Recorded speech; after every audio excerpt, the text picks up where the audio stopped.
Ashamaa harka fuudhe hordoftoota Boonee Shawoo nagaa isiniif haa ta'u. Boonee Shawoo mudannoo kiyya paaspoortii irratti na mudate akkan gara YouTube chaanaalii keessattiin dabarfadhuuf waan naaf feerteef guddaa galatoomi. Mudannuma waan ta'eef asii mudannoo paaspoortiitti odoo hin darbin dura isinitti hima. Mudannoo kiyyaa bilbilaa yennaa dura bitadhu ani YouTube keessa galee viidiyoo namaa ilaaluudhaaf beeksisni natti dhufe viidiyoo namaa gadi tuqee yoon ilaalu. Anoo beeksisa natti dhufe sanii miidhaa fi faayidaa isaa hin beeku waan ta'eedhaaf beeksisa san irraa rukutee yookaan bira darbee viidiyoo san ilaaluu odoo hin taane viidiyoo naman ilaalaa jedhuu dhiiseen han nama biraa keessa jira jedhee tanaan bilbila cufee keessaa bahe. Egaa kamaarree warroonni akka anaa jiraachuu dandeessu. Mudannoon inni lammataa immoo namoonni baay'een yuutuubii hojjetanii sabiskiraayib, sheer, laayik godhaa jedhu. Kana jechuun immoo faayidaa fi miidhaa isaa hin beeku waan ta'eedhaaf gisee yuutuubii hojjetan kana waan jedhan natti fakkaata. Akkasii miti warroonni akka anaa taatanii jirtanii nama viidiyoo dhaggeeffatanii fi sabiskiraayib, sheer, laayik gochuudhaanii jajjabeessaa. Akkasuma beeksisa isinitti dhufee immoo irraa dhooftanii bira hin darbinaa yookaan viidiyoo nama biraan ilaalaa jira jettanii keessaa hin bayinaadhaa.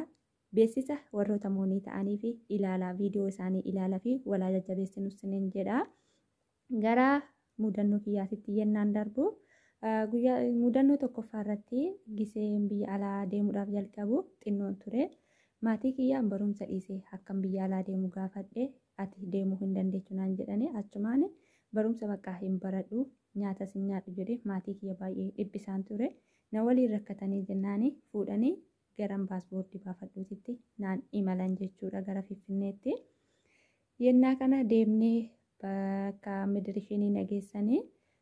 achiin midirishinii deemnee silfiidhanii kan baafatan yeroo sanitti gara gibbii keessa midirishinii yennaa ol seenuudhaaf taanu obboleewwan kiyya kan na fuudhanii achiin na deeman namoonni achi nageessanii afoo san dhaabbachuu hin danda'an namni dhiiraa dallaala jedhanii sila qabamanii fi achi akka deeman taasifamanii.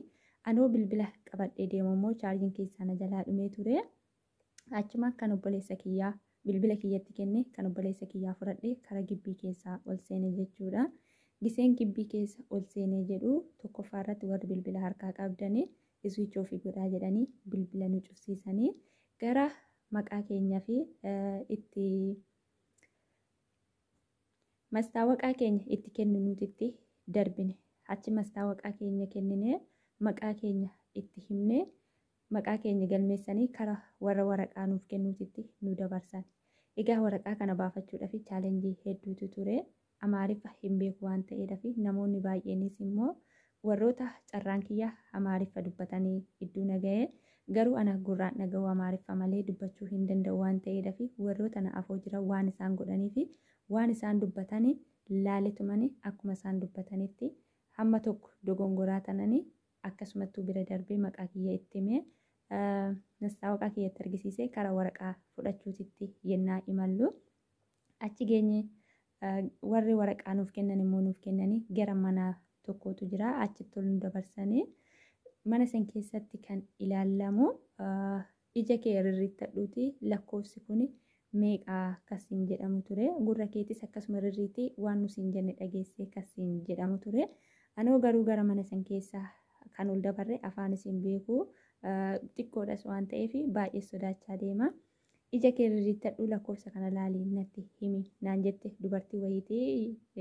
kan ija namaa akkasitti ilaaltu. Ani ija qabadhu waan ani maqaa abbaa kiyyaa fi waan isheen na gaafatte hundumaa kan galmeessite qalamii wayiitis qubatti si dibanii waraqata ani qabadhee gara bakka san darbeetitti kan itti godhantu jira. Qalamiin quba kiyyaan itti godhisanii fi maqaa ishiin barreessitu sanii akka hin argineedhaaf ija qabadhu naan jetti natti fakkaate ana. Edaa isheen ulaagaa barbaachisu hundumaa xumuruudhaaf ija kee rirriitii lakkoofsa kana natti minaan jetti. Anoo ija kiyya lamaanii qabadhee tananii harka lachiinuu hirrirriinnee zimuma jedhee taa'ee natti dubbatti waan ishiin naan jettu ani immoo hin dhaggeeffadhu sodaarraa kan ka'e booda haanaan dadhabdee jennaan ofii ishiitiif kaatee harka kiyya ija kiyyarraa naa bantee natti agarsiiste akkana godhee naan jette an ammas wallaalan ofii ishiitiin rirriitte ija koo baay'ee na dhukkubsitee ture. Isa kana akkasumatti guuttadhee oduma nu dhibuyyuu karaa xumuraatirra geenye karaa alaatitti gadi yennaan deebi'u waraqata kiyya fudhadhee waraqata gimmaasha achitti gattee tokko fudhatteeti kan achi keessaa baatu yeroo sanitti paaspoortii ji'a 3 boodadha kan fudhattu waraqaa siif kenname qabattee achitti deebita. Inni kun immoo achitti hafee jira isaan biratti waan ta'eedhaaf isa achitti hafe isa fudhatteeti gara paaspoortii baafachuutitti imalta ji'a 3 booda. Ani waraqaa na harkatti hafee fudhadhee tanan ulaagaa achitti na barbaachisu xumuree ka'ee kara alaatitti yennaan gadi ba'u bilbila obboleessa kiyyarraa fudhadhee ol seenee iswiichii ofii waan an godhee fi koodiidhaan cufatee jira obboleessi kiyyaa iswiichii ofirraa naa banamuu didee baay'ee tokko rakkachaa tanan ture. Achiin akka tan banu wallaalee poolisicha karra midiriifii afoo jiru jala bilbila dhaqee qabee namatti naa bilbilii jedheeni akkasittuu afaan hin beeku harkumaan walitti haasofne akka nama duudatitti obboleessa kiyyatti lakkoofsa kiyya nan beeka waan ta'eedhaaf lakkoofsa poolisii bilbila poolisichaatiin karaa obboleessa kiyyaa bilbiladhee laftis galgala waan ta'eef akkasitti guyyaa sanii mudannoo tokkoffaa bira darbee mudannoon kun oduma hin dhumin immoo kana xumuradhee kaanee karaa mana firaati jira Finfinneedhuma keessa imallee haga ji'a 3 kanatti karaa baadiyyaatitti deebi'uurra asuma katamaa keessa taa'inaan jedhe obboleessi kiyya fira biratti na dhiisee karaa baadiyyaatitti imalee ani ammallee imalee galgala hin deebi'anatti fakkaate inni hin deebine galgala yennaa ga'u maatii bira taa'ee maazariin naa bilbiltee guyyaan biraa baanee amma guyyaa 3ffaa ta'ee naa bilbiltee nagaa na gaafattee yennaa jettu ani nan boo'icha jalqabe maaliif asitti na dhiisee galaan biyya alaa deemuufan dhufe malee mana namaa keessa taa'uudhaafan dhufe kanan jedhu boo'ichan jalqabe durallee immoo biyya alaa na ooftan malee jedhee baay'ee bu'aa rakkisaa waan tureef warran bira jiru ammallee anas taa'uun dhumne biyya alaa deemuuf malee na galchitan malee jedhee rakkisee gara maatii keenyatti na deebisanii. Inni kun tokkoffaadhumaa wal qabateetuma itti fufaa amma gaafa jiinii 3ffaan ga'u jiinii 3 paaspoortii ani fudhadhuu ga'u warri nani biraa boo'ee galee fi maatiin kiyya wal mari'atanii ati umuriin kee daa'ima waan ta'eedhaaf darbuu hin dandeechuu paaspoortii sii bahuu hin danda'u jedhanii warri waraqaa achisiif kennanii waraqaa keedhannee sii gaafannee jedhe poolisiin jedhanii ofii wal mari'atanii poolisicha tokko natti fidanii akkasitti na shawwadanii na hambisan jechuudha yeroo duraatiif. Yeroo lammataati irrattis ammallee umuriin kiyya gaafa ga'ee jedhu ani umurumti kiyya waggaa 18 ta'e biyya alaa deemaa lakkaa ture gaafa ammas waggaa 18 guutee jedhu maatii kiyyaan na ooftan malee jedhee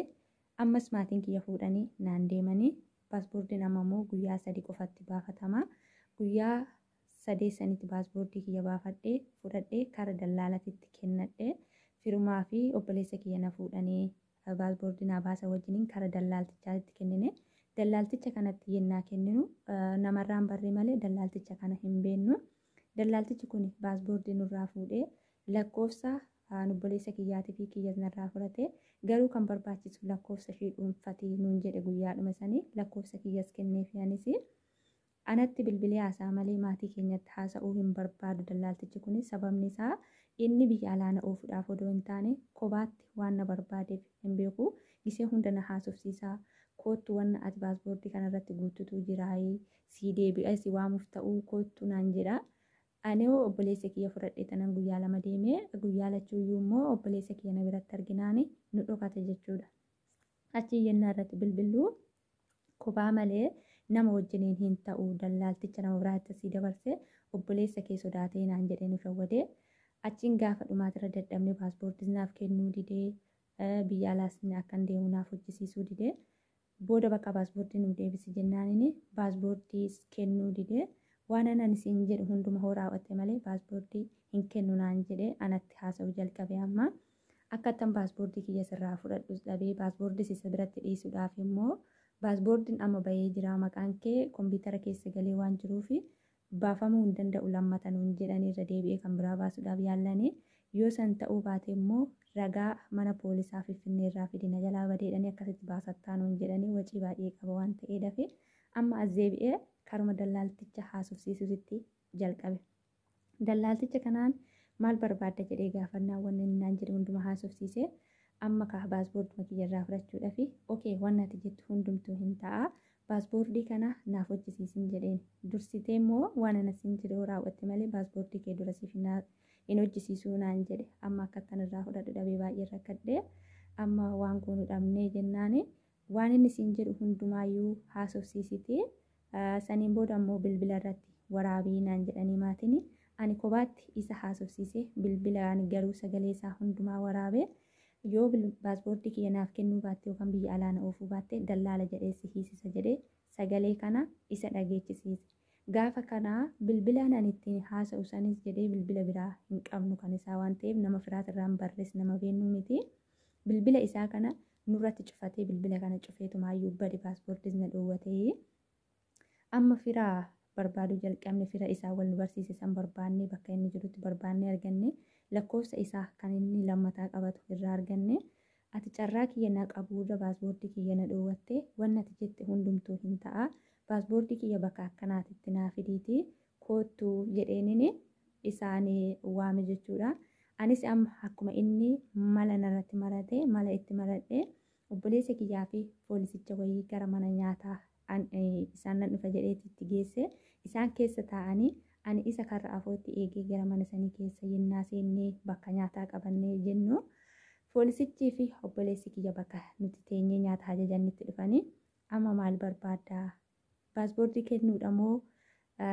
hidhamuu barbaaddaa jedhaniin anis dursee moo waadaa seesiseen jira paaspoortii kiyya yoo naaf kennite malee wannati jettu kamuu hin ta'u jedheeni walitti malannee guyyaa sanii paaspoortii kiyya haala kanaan irraa fudhadhe. Mudannoon inni sadaffaa immoo yeroon paaspoortii kana irraa fudhadhee dallaalticha biraatitti kennadhee jedhu dallaaltichi inni lammataa akkam biyya kana deemuuf na taasise. Paaspoortii kiyyas baay'ee hin tursiifne dafee naaf hojjisiise garuu guyyaan ani ittiin biyya bararaan naaf ga'u biyyarraa ka'uu naaf ga'u jala buusee nutti hime fakkeenyaa akka har'aa kana nuuf kenne akka boroo Finfinnee galee halkan kana akkam bararuudha kan nutti hime nuti akkasitti daddafee nu deebi'a hoo deebi'ees immoo lafa jala nutti hima jenneeti kan inni dhiifamaa isa sadaffaa irratti irra darbee dallaaltichi egaa dallaalticha duraatirraa fudhadhee dallaalticha lammataatitti kennadhee dallaaltichi lammataa immoo baay'ee hin tursiisne siif hojjetamee namni si fudhatu argamee jira waan ta'eef marmaraa galinaan jedhe marmaraa seenuudhaaf yennaan deemu bakka marmaraa san keessatti immoo wanni na mudate uffata kee baasitii kompiitara kanatti hirkadhu nuti asii baanee kara biraatitti kan laalluudha jedhanii akkan uffata baafadhee kompiitara sanitti hirkadhu natti manii na biraa bahanii anoo ganaa deebi'aniitoo anasitti uffata kiyya ofirraa baasetananii mana siree irra ciisee nama rammaranii yookaan raajii sanna kaasaniititti nageessu jedheeni huccuu kiyya baafadhee tanan zimuma jedhee tanan taa'a teessoo tokko wayii bichaatu jira teessoon kun namni irra taa'uudhaaf kan achi keessa kaawwame odoo hin taane teessoo kana huccuu baafattu sana yookaan uffata kee akka irra kaawwatte kompiitara sanitti hirkattuudha fi namni immoo si biraa ba'ee bakka biraatitti kan marammaranii isaan silaalan jechuudha. Ani teessoo sanirra zim jedhee tanan taa'ee doftortichi ammaa dhadhee itti hirkatti jedhee na eegee dadhabnaan booda dhufee balbalan irratti rurrukutee wanni ol seenuu ani ammallee teessoo kiyyarra taa'ee tanan jira. Achi booda maaliif as teessaa achitti hirkadhu seen hin jenneennan eecha sireen irratti nama rammartuun jedheeni achi booda baay'ee tokko natti kolfee siree miti asitti hirkadhu naan jedhee achi kompiitaratti hirkadhee isa xufootu murtu huccuu kee kaawwadhuuti gara mana dhiiga kennuutitti darbinaan jedhe. Anis amma karaa mana dhiigaa qorannaatitti na dabarsu kana ati nama rammaree deebi'eeti achi keessatti argeeti natti fakkaata akka waan ati biyya alaa deemuu hin dandeechuu dhukkubbii qabdaa naan jedhee wayii natti fakkaate afaan amaariffaa irratti hin beeku waan ta'eef waan inni naan jedhe naa galuu dide yeroo sanitti baay'ee rifadheen achumatti boo'ichatti jalqabee huccuu kiyya kaawwadhee ammas taa'etuma siree algaadhuma sanirratti boo'uun jalqabe teessoodhuma sanirratti dhiifamaa. Teessoodhuma sanirra taa'ee ammallee boo'uun jalqabe maaliif naan jennaan yennaa deebi'ee na laalu ammallee hin jirti achi keessa namni bahee fi kan biraa kan hojjechiisutu jira doktorri biraa maal si goota bahee as keessa taa'uun hin danda'amu karaa mana dhiiga kennaa itti darbittee na ifatte achiin boo'icha kiyya arganii waan anan jedhu natti wallaalanii ganaa karaa alaatitti ganna deebisanii obboleessi kiyya immoo karaa gadi taa'ee na eega waan ta'eedha fi wanna nu jenneen diddee teessee boochi jedhanii itti na himanii. Anoo maal siin jedhan jennaani nama rammaree ka'ee dhukkuba qabdanaan jedhe ta'uun oolaati gaafadhu jedheeni yennaa obboleessa kiyya immoo achi keessaa gaafatu carraan doktoroota walitti dubbachuu baay'ee tokko dhiphaadha. Namumti marammaramuu dhaqeeyyuu baay'ee tokko urufaan baay'ee waan ta'eef carraan argatanii akka hin taanetti achi turre Dhiiga kenni jennaan diddee boossee jedheetti na himee dooftarri obboleessi kiyya natti dheekkame. Ati ammallee ganaadha akkuma gisee duraa sanii jedhee natti dheekkame obboleessi kiyyas karaa dhiiga kennaatitti darbee dhiigas kennee achi keessaa kanatti haala kana mudannoo kanaan xumuree bahee amma immoo kana xumuradhee gara dallaalticha paaspoortiin kiyya harka jiruutitti qorannoo kana kennuudhaaf himallee achumatti yennaa himallee jennu sa'aatiin baay'ee nurraa deeme obboleessi kiyyaa bakki inni taa'u bakki naannoon itti marammarame walitti dhiyaata waan ta'eedhaaf paaspoortii mastaawaqaa harkatti qabatee hin dhufne garuu sababa ani achi keessatti kara mana dhiiga kennuutitti darbuu didee boo'eedhaa fi kara alaatitti ganna deebisanii fi yeroo nurraa deemee nutti galgalaa'ee ganaa warroonni taraa isaanii xumuranii ka'anii boodarran keessummeessanii lafti nutti galgalaa'ee kara mana obboleessi kiyya jiruutitti yennaa himallu obboleessi kiyyaa gibbiin inni keessa taa'u sa'aatii 4 darbe hin cufama inni mastaawaqaa harkaa hin qabu. Anis paaspoortii kiyya harkaa hin qabu mastaawaqaas qabadhee hin dhufne baay'ee tokko achittillee rakkachaa turre gibbiin nutti cufame mastaawaqaa malee mana siree buluun hin danda'amu akka hin taanetti halkan keessa haga sa'aatii 7titti namni beennutti bilbilee achi dhufanii nu fuudhanii jechuudha. Inni xumuraa immoo gisee waa hundumaa xumuree gara biyya alaa kana imaluudhaaf jedhu. Akka tasaatti naa deebi'e paaspoortiin kiyyaa akka tasaa deebi'ee viizaan kiyyaa yennaa deebi'ee jiru akka har'aa kana naa dhufee akka boru karaa Finfinnee galee halkan sana akka imaluudha kan nutti himame baay'ee tokko rifadhee maatiin kiyya sirrifatanii maatii kiyya muraasumaan nagaatti jedheeni rifaatuu saniini karaa booletitti himallee maatii kiyyaan nagaatti jedheeni yeroo dheeraan qabu baay'ees bira hin turre waan ta'eef rifaatuudhuma saniini. Karaa boolee gibbi keessa ol seenuudhaaf yennaan ani deemalu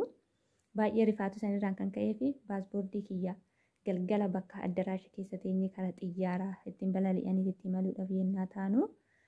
paaspoortii kiyya achuma keessatti rifaatuudhaan gatee yennaa taraadhanii biyyoota adda addaa kan deemantu jira gara yennaa addaan guuranii anoo paaspoortii kiyya dhabee akka ittiin gara tokkottis imalu dhabee baay'ee tokko na rifadhe nama wal keessa yaa'uudhaafu. Lafa itti bu'ees dhabee paaspoortii kiyyaatti keessatti baay'ee isaan rifaatuun